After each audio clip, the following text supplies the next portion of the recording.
Hello दोस्तों, स्वागत है आपका लक्ष्य आईएएस पीसीएस में। तो दोस्तों, आज का जो अपना पढ़ने पढ़ाने का काम है, आज हम पॉलिटी का रिवाइज करेंगे। ठीक है नहीं? पॉलिटी का ये एक बुक है, ओनली आईएएस जो चैनल है, कोचिंग है, उसकी बुक है ये। मैंने इस बुक को देखा, काफ़ी अच्छी बुक है। और फिर मैंने सोचा कि पीसीएस के लिए या वनडे एग्ज़ाम के लिए, पीसीएस से छोटे कोई भी एग्ज़ाम है, एसएससी का है, बैंक का है, टीचिंग का है, ठीक है नहीं, किसी भी एग्ज़ाम के लिए ये बुक बहुत ही अच्छी बुक है। और अगर आपको आईएएस के लिए क्विक रिवीजन करना है तो भी ये बेस्ट है। तो आज हम स्टार्ट करते हैं पॉलिटी का रिवीजन, और कोशिश करेंगे जो कि हम पीसीएस के लिए कवर कर रहे हैं इसे, तो पॉलिटी को रिवीजन करेंगे। इसी टाइप से हम रिवीजन की कड़ी में हिस्ट्री का रिवीजन करेंगे, एशियंट का अलग करेंगे, मिडिवल का अलग करेंगे, और ऐसे और मॉडर्न का अलग करेंगे। इकोनॉमी को भी, ज्योग्राफी, सभी को रिवीजन करेंगे। इसलिए आप जुड़े रहिए लक्ष्य आईएएस पीसीएस के साथ। और अगर ये आपको तरीका सही लगता है पढ़ाने का, या आपके समझ में आता है, तो चैनल को सब्सक्राइब कीजिए, वीडियो को लाइक और शेयर भी कीजिए। तो देखो, पॉलिटी में सबसे पहले हम जानेंगे, पहला जो चैप्टर है, संविधान का निर्माण। कोई भी देश होता है, थोड़ी आवाज़ मेरी थोड़ी कम है अभी हाल में, तो इसलिए आप अपने वॉल्यूम बढ़ा लेना, क्योंकि तबीयत ठीक नहीं है अभी थोड़ा सा भी आवाज़ जो है अपनी फॉर्म में नहीं आई है। खांसी की थोड़ी प्रॉब्लम थी। तो कोई भी देश होता है, तो जैसे हमारा अपना घर परिवार होता है, समाज होता है, जिला होता है, प्रदेश होता है, देश होता है। जैसे हमें अपने घर में किसी भी काम को करने के लिए, अपनी क्लास को चलाने के लिए कुछ रूल और रेगुलेशन की ज़रूरत पड़ती है। कुछ रूल्स, हम नियम बनाते हैं, उसके माध्यम से घर परिवार चलता है। घर में कुछ नियम होते हैं, ठीक है नहीं? स्कूल में जब आप जाते हो तो स्कूल में कुछ नियम होते हैं।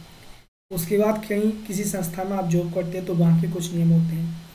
ऐसे ही शासन प्रशासन के कार्यों को सरल बनाने के लिए एक कानूनों का मसौदा होता है। वो जैसा स्थान होता है उसके हिसाब से छोटा बड़ा होता है। तो इसी टाइप से एक देश को चलाने के लिए भी कहीं ना कहीं कानूनों की ज़रूरत पड़ेगी, नियमों की ज़रूरत पड़ेगी। तो भारत जैसा विशाल देश, और उसे चलाने के लिए इतने बड़े लेवल पर कानूनों की ज़रूरत होगी, नियमों की ज़रूरत होगी।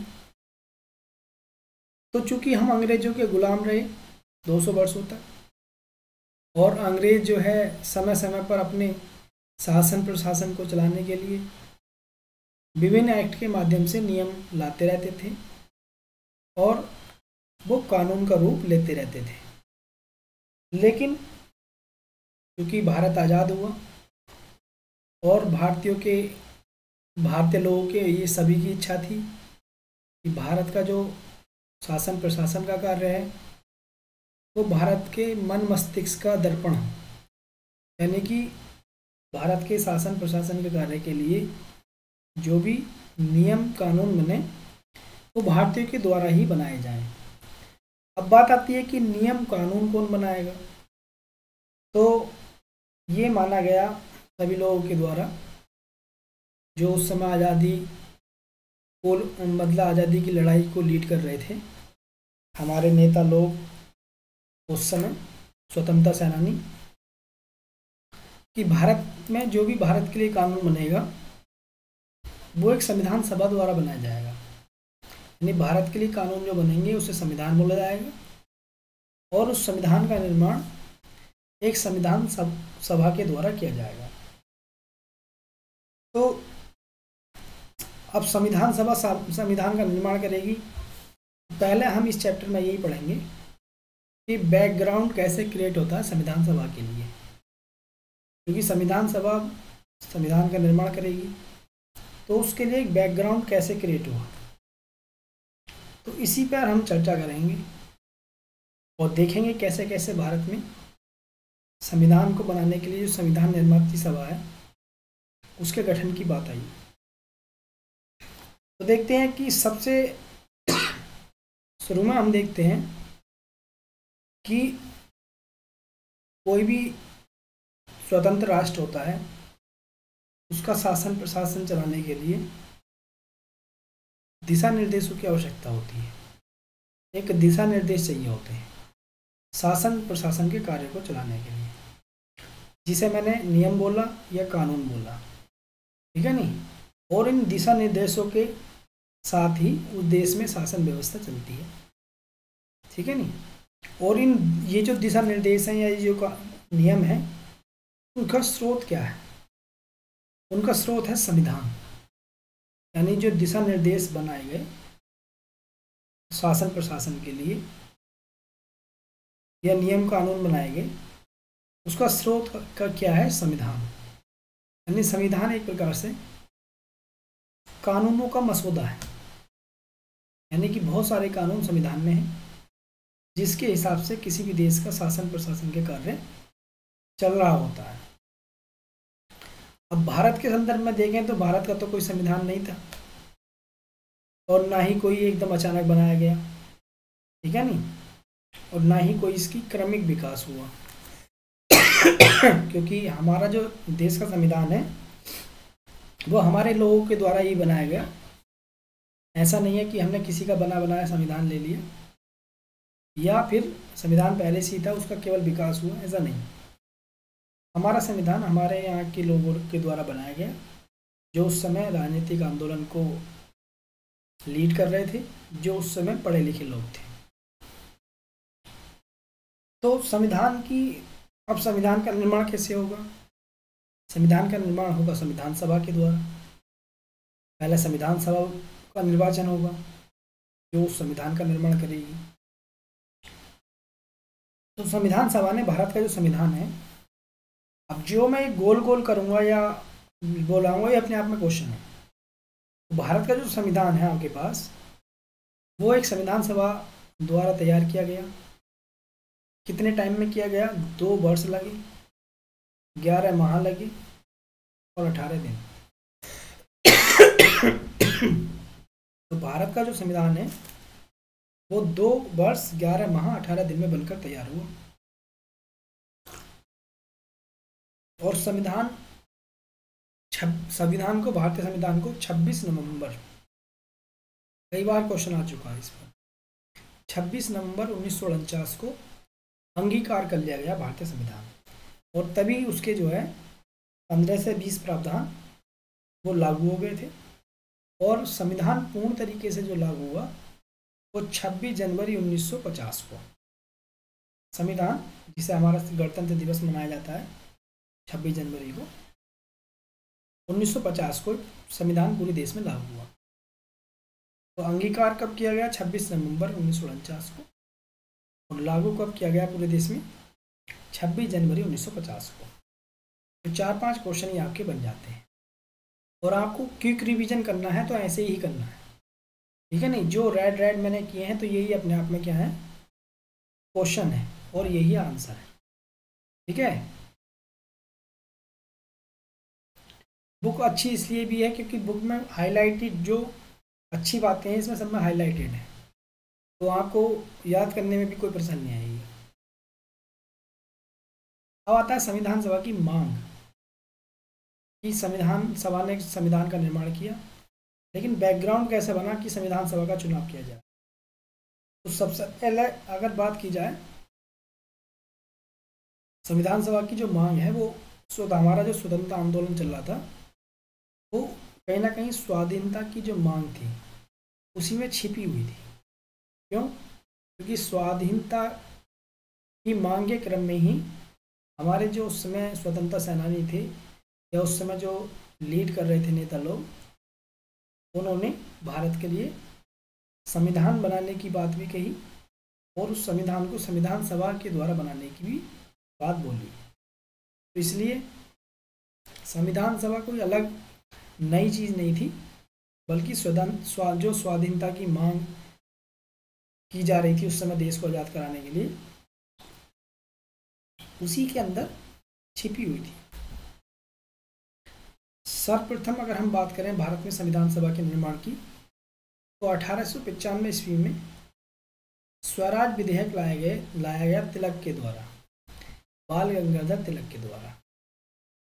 और उसमें उन्होंने बताया कि भारत के लिए एक अलग से संविधान हो और उसके लिए संविधान का निर्माण कौन करेगा, संविधान सभा करेगी। तो ये बात उन्होंने बोली इस विधेयक में, भारत के लिए संविधान बनाने का कार्य संविधान सभा द्वारा किया जाएगा। ठीक है। वहीं 1922 में भी गांधी जी के द्वारा ये बात बोली गई। गांधी जी ने ये विचार रखे कि भारतीय संविधान जो है वो भारतीयों की इच्छा अनुसार बने। ठीक है नहीं, भारतीयों की इच्छा अनुसार बनेगा तो कोई ना कोई संविधान सभा बनाएगी।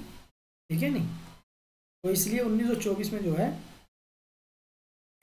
स्वराज पार्टी, जो मोतीलाल नेहरू की अध्यक्षता में, मोतीलाल नेहरू सचिव थे और चित्तरंजन दास की अध्यक्षता में, जब असहयोग आंदोलन वापस ले लिया गया गांधी जी के द्वारा, उसके बाद असेंबली में पार्टिसिपेशन के लिए शामिल होने के लिए मोतीलाल नेहरू और चित्तरंजन दास द्वारा स्वराज पार्टी की स्थापना की गई। और 1923 में स्वराज पार्टी की स्थापना हुई थी और 1924 में उन्होंने संविधान सभा का विचार रखा कि भारत की एक संविधान सभा होगी, तो भारत के लिए संविधान का निर्माण करेगी। और अगर 1934 में देखा जाए, भारत के एक बड़े कम्युनिस्ट लीडर थे एमएन रॉय, इंटरनेशनल लेवल पे भी इनकी काफ़ी चर्चा थी। ठीक है नहीं, तो 1934 में इन्होंने जो है संविधान सभा के निर्माण की बात कही, एमएन रॉय ने। अगर ये सारे नाम गांधी जी का, तिलक का, रॉय का, ठीक है नहीं, या स्वराज पार्टी का ये दिया हुआ हो और पूछा जाए कि सबसे पहले किसने डिमांड करी, तो तिलक है होगा, तो तिलक। इनमें जो भी पहला हो, जैसे क्रम में मैं तुम्हें समझा रहा हूँ, उसी क्रम में आप लगा। जब 1934 में एमएन रॉय भी संविधान सभा के निर्माण की बात कर लेते हैं, तो 1935 में फिर कांग्रेस भी पहली बार भारतीय संविधान के निर्माण के लिए आधिकारिक रूप से ये सहमत हो जाती है। ठीक है नहीं, कि भारत के लिए संविधान का निर्माण संविधान सभा द्वारा किया जाएगा। और 1938 का जो कांग्रेस का अधिवेशन होता है, वहाँ पर ये बात स्वीकृत कर ली जाती है कि भारत जब स्वतंत्र होगा तो उसके लिए संविधान का निर्माण जो है वो संविधान सभा द्वारा किया जाएगा। यहाँ तक बताइए भैया, आप लोग समझ आ रहा है आप लोग यहाँ तक?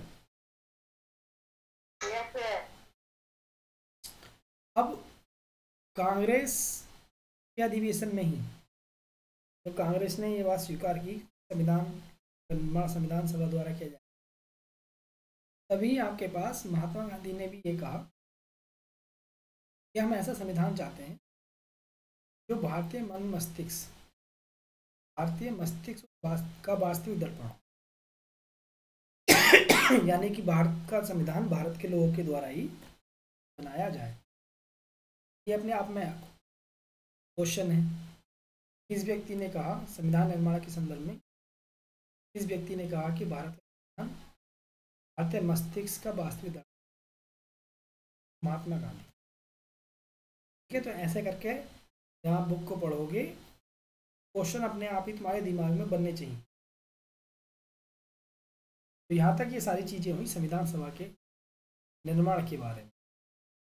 और अगर अंग्रेजों की बात करें कि अंग्रेजों ने कब चीज़ों को माना, तो 1940 में पहली बार ब्रिटिश सरकार ने पहली बार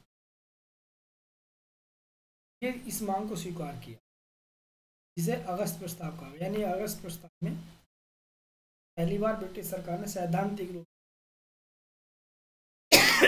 कि भारतीयों के लिए एक अलग सा संविधान बनेगा और उसका संविधान का निर्माण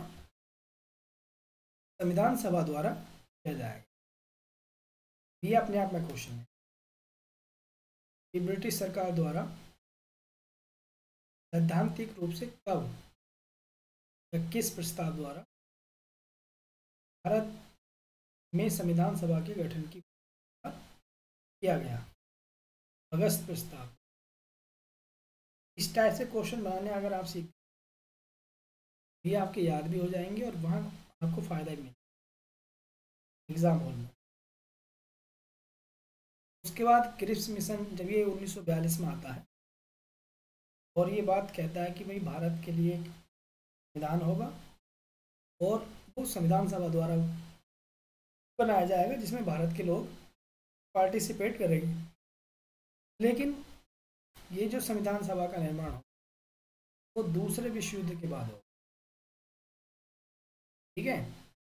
1942 ये बात है, 1939 से 1945 दूसरा विश्व युद्ध चलता है। तो दूसरे विश्व युद्ध में भारतीयों का सहयोग लेने के लिए ये क्रिप्स मिशन जो है, अगस्त प्रस्ताव तो आया 1940 में, 42 में क्रिप्स मिशन आता है, वो ये बात स्वीकार कर लेता है लेकिन युद्ध के बाद। तो इस क्रिप्स योजना को या क्रिप्स मिशन के कांग्रेस भी ठुकरा देती है और मुस्लिम लीग भी ठुकरा। कांग्रेस इसलिए ठुकरा देती है, इसमें भारत की आज़ादी की बात नहीं थी, और मुस्लिम लीग इसलिए ठुकरा देती है कि लड़कर लेंगे पाकिस्तान, इसमें पाकिस्तान निर्माण की कोई भी चर्चा नहीं थी, ठीक है।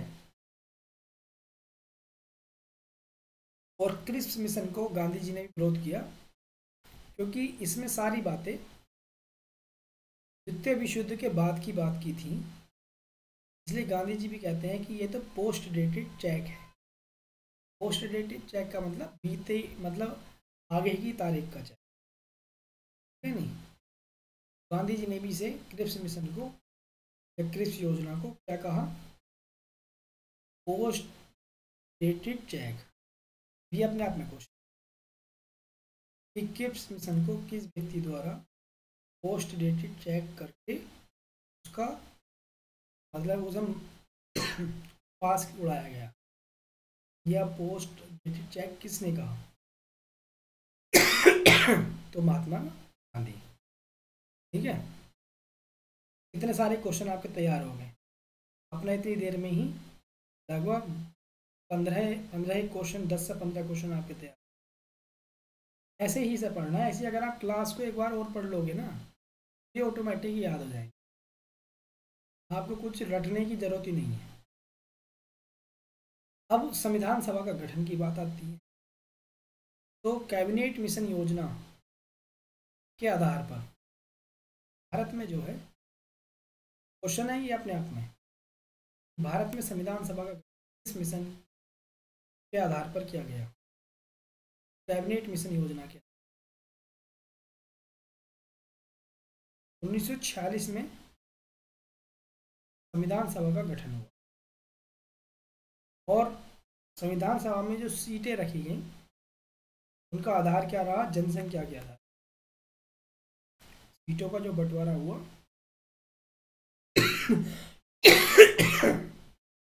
वो जनसंख्या के आधार पर हुआ।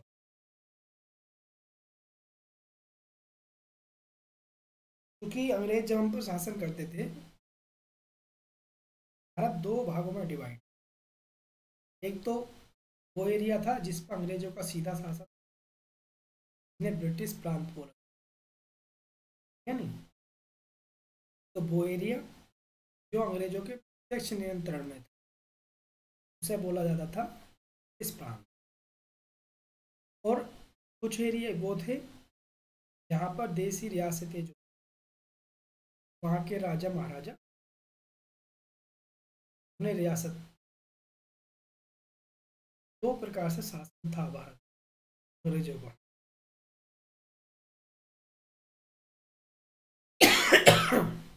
क्योंकि संविधान सभा का निर्माण हो रहा है, अब संविधान सभा में सीटों का बंटवारा जनसंख्या के आधार पर है, और संविधान सभा में जो टोटल सीटें हैं वो कितनी है आपके पास बताई गई।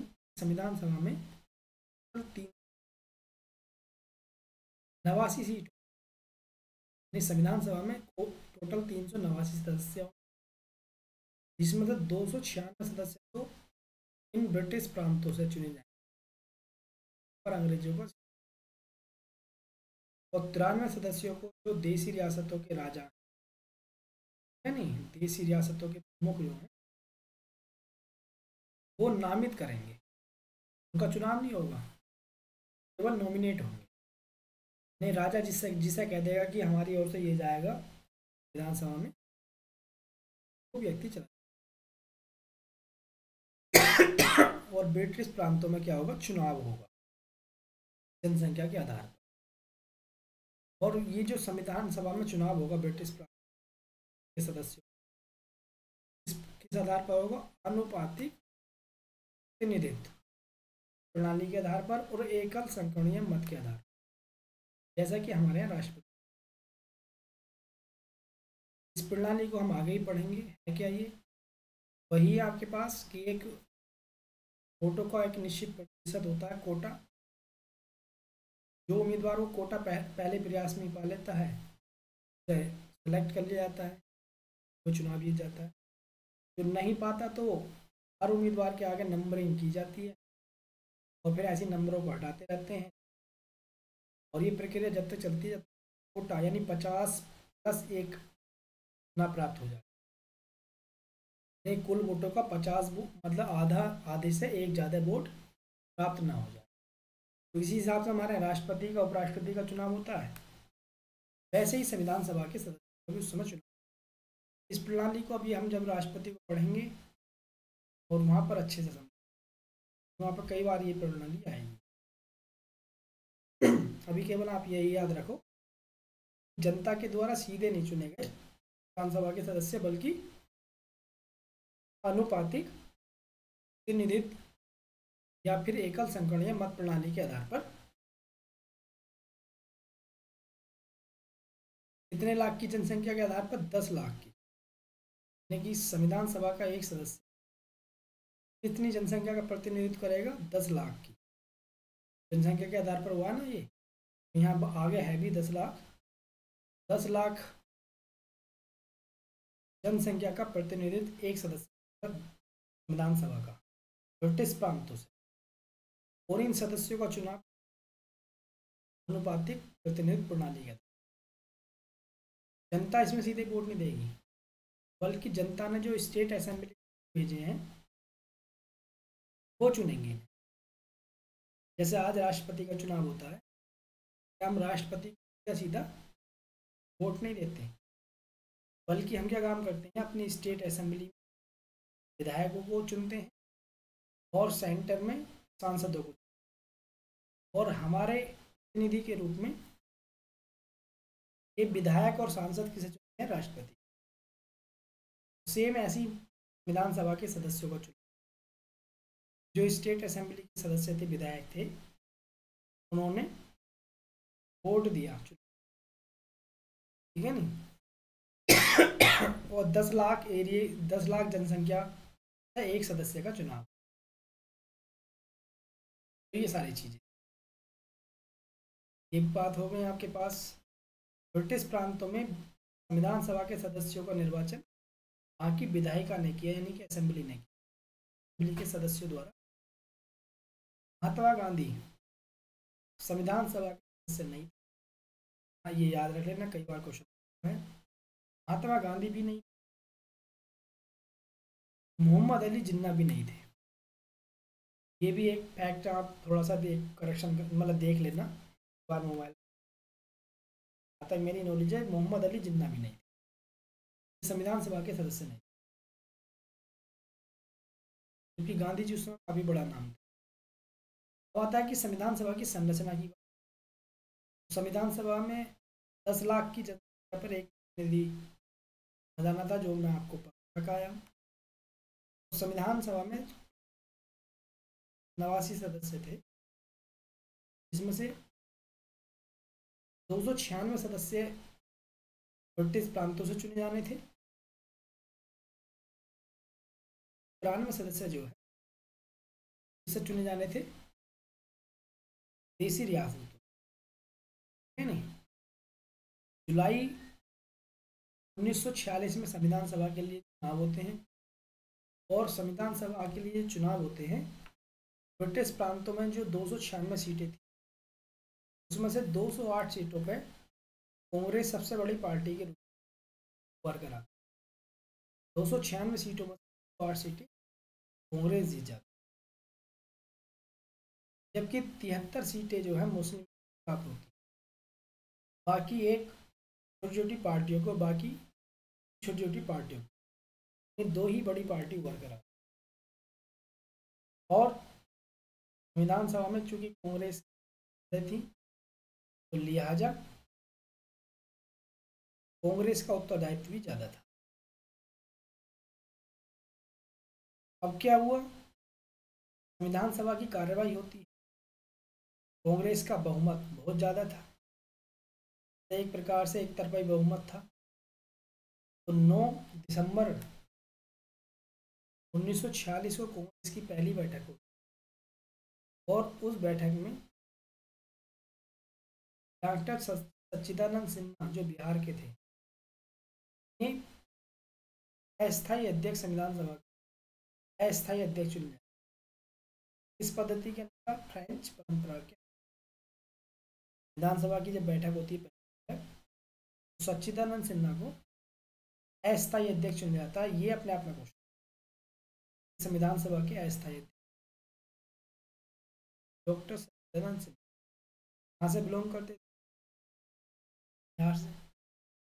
पहली बैठक कब हुई संविधान सभा? 9 दिसंबर 1946 पहली बैठक। 3-4 क्वेश्चन ऐसे बने, और ये काफ़ी अच्छी बुक है, आप ऐसी करोगे तो क्विक रिवीजन एकदम हो जाए, याद भी आपकी जल्दी। फिर 11 दिसंबर 1946 को दूसरी बैठक बैठी, और इस बैठक में डॉक्टर राजेंद्र प्रसाद अध्यक्ष चुना जाता, और 2 उपाध्यक्ष चुने जाते। अध्यक्ष को तो सभी याद रखते हैं, लेकिन आपको उपाध्यक्ष को भी याद रखना है कि क्वेश्चन ऐसे बनेगा। एक तो एस.सी. मुखर्जी, संविधान सभा के पहले उपाध्यक्ष, मतलब ये एक उपाध्यक्ष थे। एक बी.टी. कृष्णचार्य, ये संविधान सभा के 2 उपाध्यक्ष, और एक स्थायी अध्यक्ष। 11 दिसंबर 1946, है नहीं, आपके पास। उसके बाद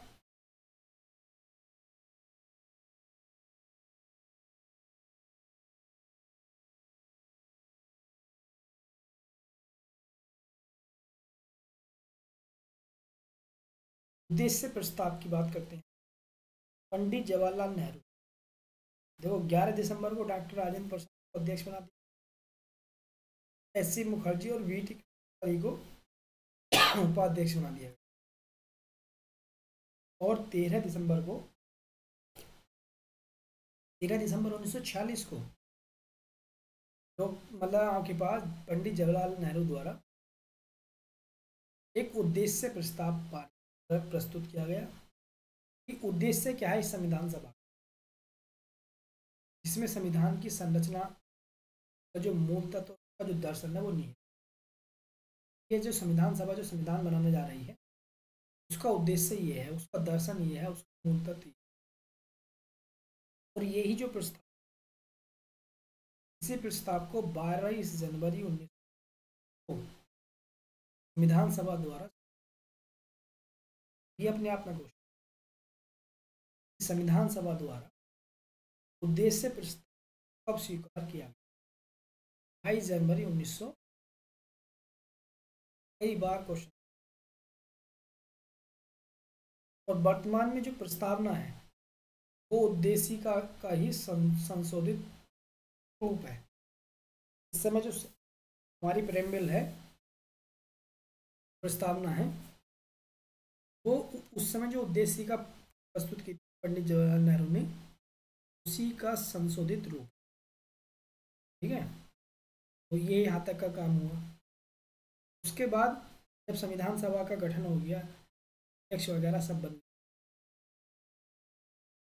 फिर भारतीय स्वतंत्रता अधिनियम 1947 पास ब्रिटिश पार्लियामेंट में, और देसी रियासत और मुस्लिम लीग के जो भी सदस्य धीरे धीरे फिर संविधान सभा से जुड़ने लगे, कि मुस्लिम लीग के अलग हो रही थी, संविधान मतलब पाकिस्तान की तो बात ही नहीं हो, यहाँ पर कांग्रेस का मत हो गया। जब भारत स्वतंत्रता अधिनियम 1947 पारित होता है, भारत को 2 डोमिनियन में बांट दिया जाता है। उसके बाद धीरे धीरे फिर रियासतों के कुछ लोग मतलब रियासतों के जो राजा हैं उन्हें छूट दे दी जाती है कि आप भारत अपने आप को स्वतंत्र रखिए, और पाकिस्तान की भी मांग पूरी हो जाती है।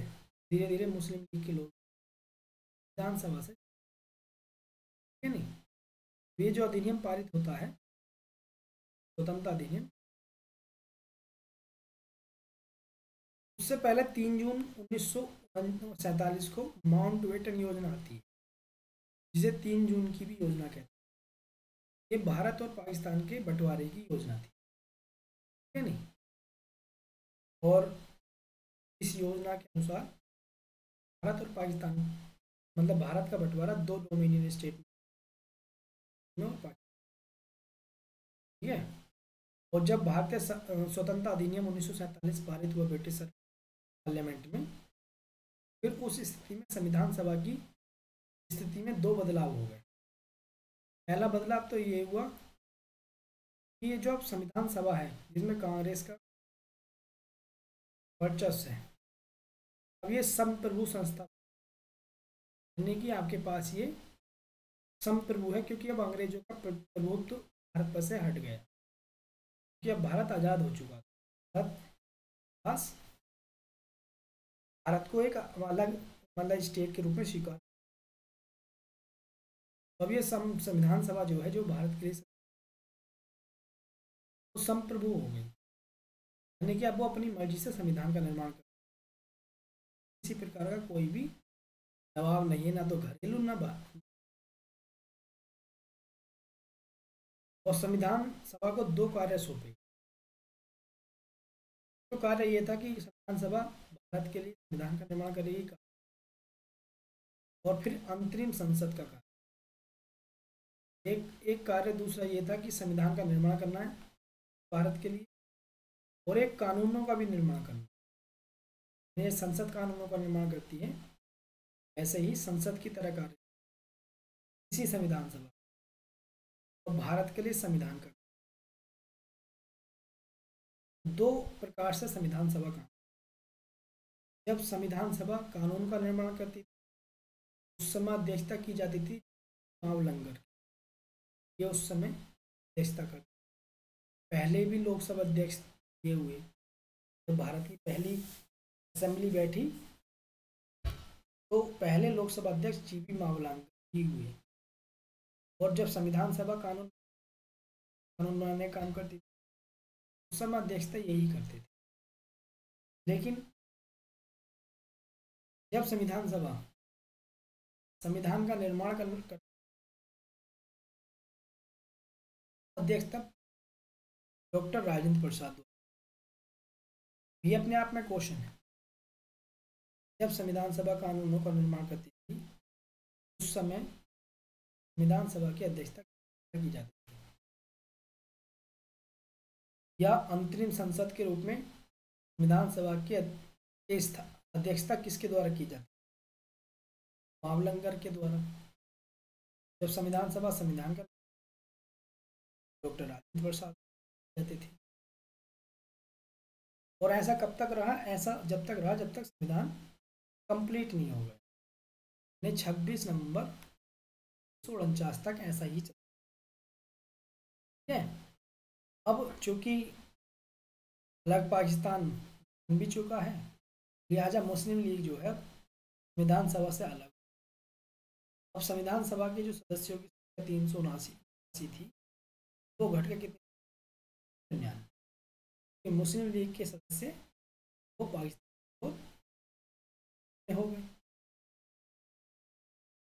पाकिस्तान के लिए संविधान बनाएंगे, विधानसभा के जो सदस्य 299 हो गए लगभग।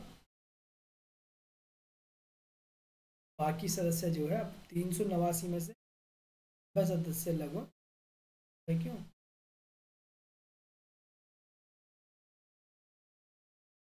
लगभग 299 बचे, 90 सदस्य अलग हो गए, ठीक है नहीं। तो इस प्रकार से संविधान सभा का कार्य रहा। संविधान सभा की संरचना दी, विधानसभा का जो मतलब आपके पास नाम है वो कैसे आया, संविधान सभा में कैसे संविधान का निर्माण हुआ विधानसभा द्वारा, और संविधान सभा कैसे कानूनों का निर्माण करती थी, कौन उसके स्थायी अध्यक्ष रहे, कौन अस्थायी, ये सारी चीज़ें हमने पढ़ी है। अब संविधान सभा के अन्य कार्य क्या क्या, उन चीज़ों को भी जान लेंगे थोड़ा सा। उसके बाद संविधान सभा की प्रमुख समितियाँ क्या थी, इन चीज़ों को भी जान लेंगे, ठीक है। और उसके बाद हम फिर संविधान का अंगीकरण कब हुआ, इन चीज़ों को जानेंगे, फिर महत्वपूर्ण उन पर विचार करें, ठीक है। और उसके बाद कुछ महत्वपूर्ण प्रश्न हैं, उनके बारे में हम बात, और ये अपना अध्याय कंप्लीट हो, ठीक है। बने रहिए तुम। लक्ष्य आपके पास लक्ष्य ISP जल्दी से बस इसे खत्म करो। आपको अगर लग रहा है कि आपकी नॉलेज में इंक्रीमेंट हो रहा है, आपको लग रहा है कि हाँ अच्छे से समझ में आ रहा है, चैनल को सब्सक्राइब, वीडियो को लाइक शेयर करते रहिए। देखो संविधान सभा के अन्य कार्य क्या थे, अन्य कार्य यही थे, एक तो राष्ट्रमंडल में भारत की सदस्यता की स्वीकृति। राष्ट्रमंडल क्या है, राष्ट्रमंडल एक संगठन है उन देशों को जिस पर इंग्लैंड ने, जो इंग्लैंड का उपनिवेश रहे, शुरू में उन्हीं का संगठन राष्ट्रमंडल था। बाद को अन्य कुछ देशों ने भी, जो इंग्लैंड के उपनिवेश नहीं भी रहे, उन्होंने भी इसकी सदस्यता। संविधान सभा ने एक काम ये किया 1949 में, राष्ट्रमंडल में भारत की जो सदस्यता है उसके लिए स्वीकृति, हम राष्ट्रमंडल के घट रहे हैं। और 22 जुलाई, कई बार क्वेश्चन, राष्ट्रीय ध्वज को अपनाया गया 22 जुलाई 1900, राष्ट्रीय ध्वज याद रख लेना। और एक क्या याद रखना था, पहला आया था आप में, अगर आपको ध्यान हो, मैंने बताया था, कई बार क्वेश्चन आ चुका है इसलिए दोबारा बता रहा हूँ कि 26 नवंबर 1949 को संविधान जो है बनकर तैयार हुआ। एक और फैक्ट था, इसी जुलाई उलाई बार में देख कि ये कई बार क्वेश्चन आए हुए हैं, इसलिए किसी प्रकार की चूक।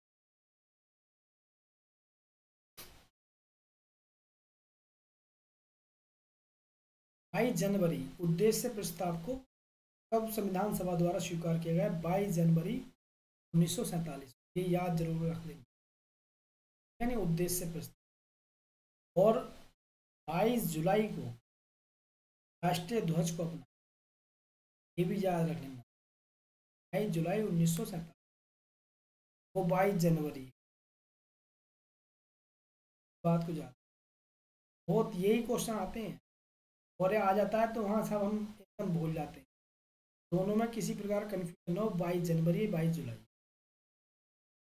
24 तारीख को 3-4 घटनाएं घटी। 24 जनवरी 1950 को एक तो हम राष्ट्र गीत जो वंदे मातरम है उसे अपनाया, राष्ट्रगान को अपनाया।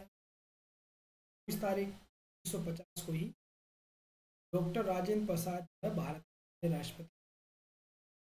तीन घटनाएं जो है 24 तारीख की हैं, और एक चौथी घटना ये है 24 तारीख को ही संविधान सभा की अंतिम बैठक। ये 4 घटनाएं 24 तारीख जो आपको याद रहे। 24 जनवरी 1950 को वंदे मातरम गान गाया गया, डॉक्टर राजेंद्र प्रसाद पहले राष्ट्रपति चुने। तो संविधान सभा की अंतिम बैठक भी जनवरी 19 और 26 जनवरी 1950 से लेकर जब तक नई संसद बनती है 1952 तक संविधान सभा ने अंतिम संसद। अगर तुमसे क्वेश्चन पूछा जाए संविधान सभा ने अंतरिम संसद का काम कब तक किया, तो मई 1952।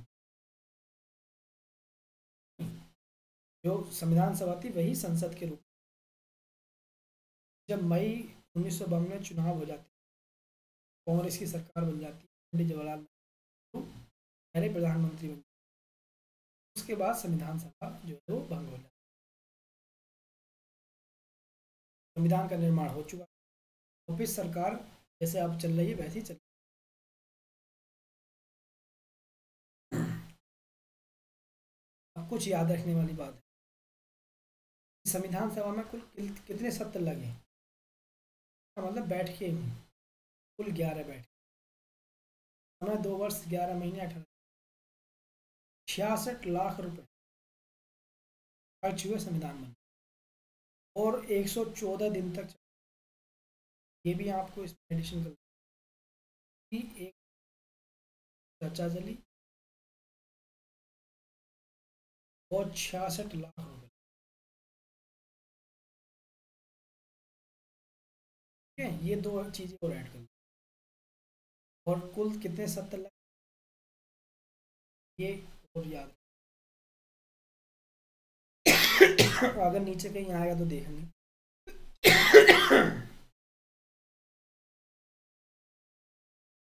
अब देखो कुछ समितियां बनाई गई उस समय, तो संघ से देखो याद रखने का तरीका क्या है, वैसे कम क्वेश्चन आते हैं इन पे।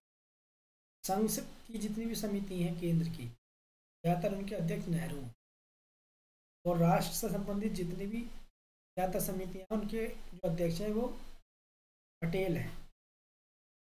तो संघ समिति के अध्यक्ष कौन है, संघ अगर कहीं लगा हुआ तो मान चलिए पंडित जवाहरलाल नेहरू। प्रक्रिया समिति के डॉक्टर राजेंद्र प्रसाद है। प्रांतीय संविधान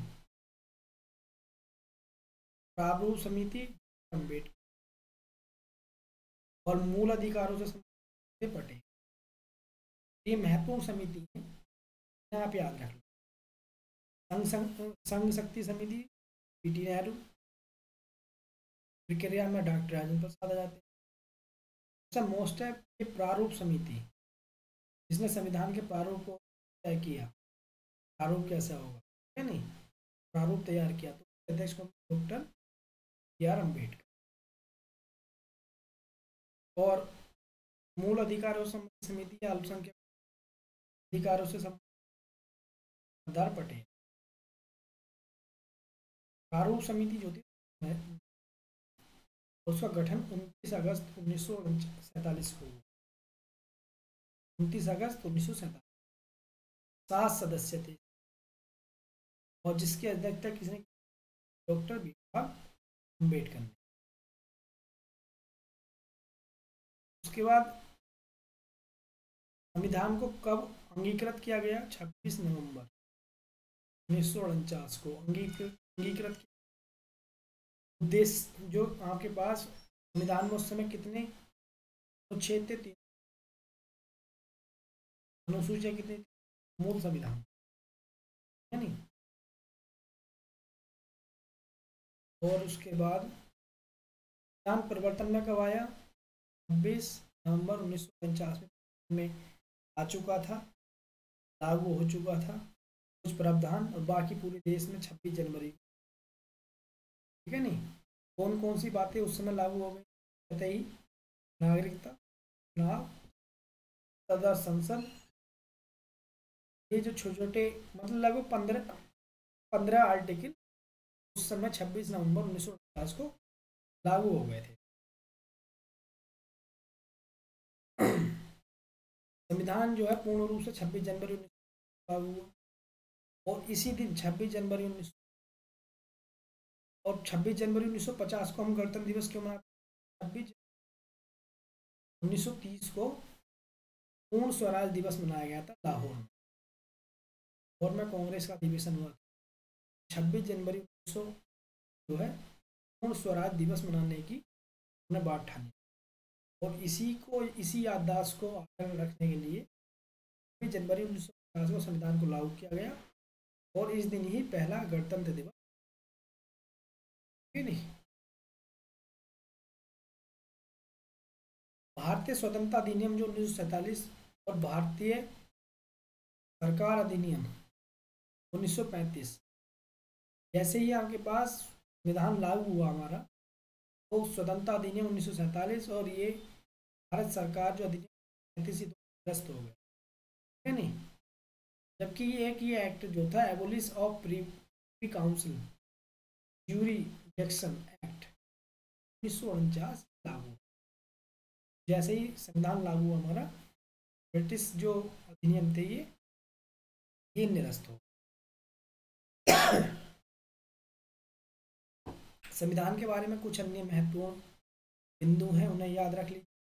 फिर कुछ क्वेश्चन है उन्हें करेंगे और लेक्चर का एक अध्याय का इसी टाइप से हमें ये सारे पॉलिटी को कंप्लीट करना। संविधान का जो संविधान सभा का चिन्ह क्या था? हाथी था। ये बहुत बारीकी बातें हैं, पूछ ली जाती हैं, पता नहीं। संविधान सभा का चिन्ह था हाथी। और संवैधानिक सलाहकार कौन थे संविधान सभा के? कई बार क्वेश्चन पूछे।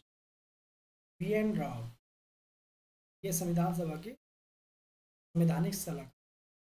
संविधान सभा के सचिव को, संविधान सभा के सचिव थे HBR अयंगर, भी याद रखें। और SN मुखर्जी प्रमुख प्रारूपकार थे जिन्होंने संविधान को ड्राफ्ट किया। Chief draftman SN Mukherjee. ये 3 क्वेश्चन बड़े ही बहुत अच्छे क्वेश्चन एग्जाम में पूछे जाते हैं। लोग संवैधानिक सलाहकार BN राव, सचिव अयंगर HBR अयंगर, प्रारूपकार SN मुखर्जी। संविधान सभा के सुलेखक कौन, यानी जिन्होंने लिखा, वो प्रेम बिहारी रायजादा। ये सुलेखकार, जिन्होंने सुलेख लिखा। नंदलाल बोस और BR सिन्हा। विधान का जो मूल संस्करण है उसका इन्होंने सौंदर्यीकरण किया, सजावट की, चारों ओर फूल पत्ती लगी हुई है। मतलब मूल संविधान देखना, मैंने देखा था, चारों ओर फूल पत्तियों सजावट हो रखी। इसने की नंदलाल बोस उस समय थे, और BR सिन्हा द्वारा संविधान का जो मूल संस्करण उसका सौंदर्यीकरण किया गया। ये अपने आप में क्वेश्चन, संविधान सभा के मूल संस्करण का सौंदर्यीकरण से कौन व्यक्ति संबंधित है? नंदलाल बोस, BR सिन्हा। और मूल संस्करण का हिंदी सुलेख, उस समय संविधान इंग्लिश में लिखा गया था, लेकिन हिंदी में उसने किया बसंत कृष्ण। ये भी आपको याद, हिंदी में बसंत कृष्ण बैद ने कन्वर्ट किया। ये कई सारे अच्छे। अब कुछ महत्वपूर्ण प्रश्न हैं, उन्हें हम देखेंगे, प्रैक्टिस भी हो जाएगी और उसके बाद अपने एक चैप्टर 8 क्वेश्चन है सर, आंसर भी इसमें साफ साफ दिए, ठीक है। ये इससे संबंधित नहीं है जो चैप्टर मैंने, ये आपके पास संवैधानिक विकास जो पोर्शन है उससे संबंधित है। जैसे भारत में निम्नलिखित अधिनियम से किस अधिनियम में बंगाल के गवर्नर जनरल को नामित किया गया था? बंगाल के गवर्नर जनरल को नामित किया गया रेगुलेटिंग एक्ट 1973। जब भारत में कंट्रोल करने की कोशिश, बंगाल के गवर्नर को गवर्नर जनरल घोषित किया। इसका आंसर है। दूसरा, संवैधानिक विकास, लोक विकास या फिर का विकास भारत में किसके शासनकाल? भारत में जो संवैधानिक विकास अंग्रेजों के विभिन्न एक्ट के माध्यम से भारत का लोक सेवाओं का विकास हुआ, पुलिस सेवा का गठन हुआ, लोक सेवा का गठन हुआ, ठीक है नहीं है ये सब। इनमें से किस अधिनियम के द्वारा कलकत्ता में सर्वोच्च न्यायालय की स्थापना? जो रेगुलेटिंग एक्ट था 1773 का, उसमें एक ये प्रावधान था, कलकत्ता में एक हाई सुप्रीम कोर्ट की स्थापना, कलकत्ता में सुप्रीम कोर्ट की जाती है, नहीं 1774 और एलिजा इम्पे के पहले न्यायाधीश। संविधान सभा की बैठक, पहली बैठक कब हुई? दिसंबर। इसको सीधा सा सिंपल है। बंगाल का गवर्नर जनरल कौन था? वारेन हेस्टिंग्स, ये आपको याद होगा। हम संवैधानिक विकास हमने इसमें बुक में नहीं पढ़ा है, लेकिन मैं आपको वो अलग से पढ़ा, या फिर हिस्ट्री वाला पोर्शन आएगा उसमें वो कवर हो जाए। कलकत्ता में जो सुप्रीम कोर्ट का न्यायालय गठित किया गया, सुप्रीम कोर्ट के मुख्य न्यायाधीश कौन थे? एलिजा इम्पे, न्यायाधीश उसके। 1833 के चार्टर के बारे में बताना है कौन? तो 1833 का जब चार्टर आता है, विलियम बेंटिंग जो है वो भारत का पहला गवर्नर, ठीक बात है नहीं? तो ये बात ठीक है। बंगाल के गवर्नर के पद को भारत का गवर्नर, ठीक है। उस समय फिर बंगाल का जो गवर्नर था वही पूरे भारत के लिए गवर्नर जनरल बना, और वो गवर्नर जनरल को था जेम्स बेंट, है नहीं? उसी को ये भारत का गवर्नर जनरल, दोनों ही बात ठीक है। उसके बाद निम्न में से किस ब्रिटिश अधिनियम ने ब्रिटिश ईस्ट इंडिया कंपनी को व्यापार का एक विशेषाधिकार दिया? यानी कौन सी अधिनियम के द्वारा ब्रिटिश अधिनियम ने ब्रिटिश ईस्ट इंडिया कंपनी को व्यापार का विशेषाधिकार दिया? ये चार्टर जो है 1893, इसके तहत जो है ब्रिटिश ईस्ट इंडिया कंपनी आगे के 20 वर्षों के लिए व्यापारिक प्राप्त हो गया।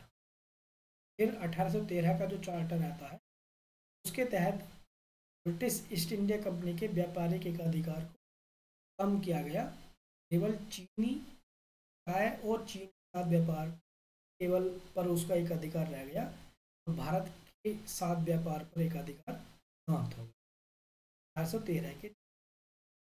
और 1813 के चार्टर के तहत ही भारत का जो ब्रिटेन के अन्य लोगों के लिए भी, ठीक है नहीं?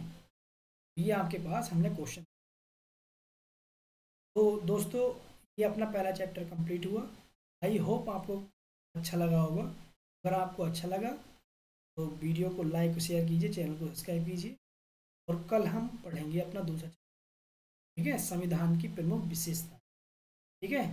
जब तक के लिए आप रिवीजन कीजिए, ये मैं आपको प्रोवाइड हो जाएगा ये लेक्चर, और फिर मिलते हैं संविधान प्रमुख विशेषताओं। तब तक के लिए बाय, कीजिए अच्छे से रिवीजन।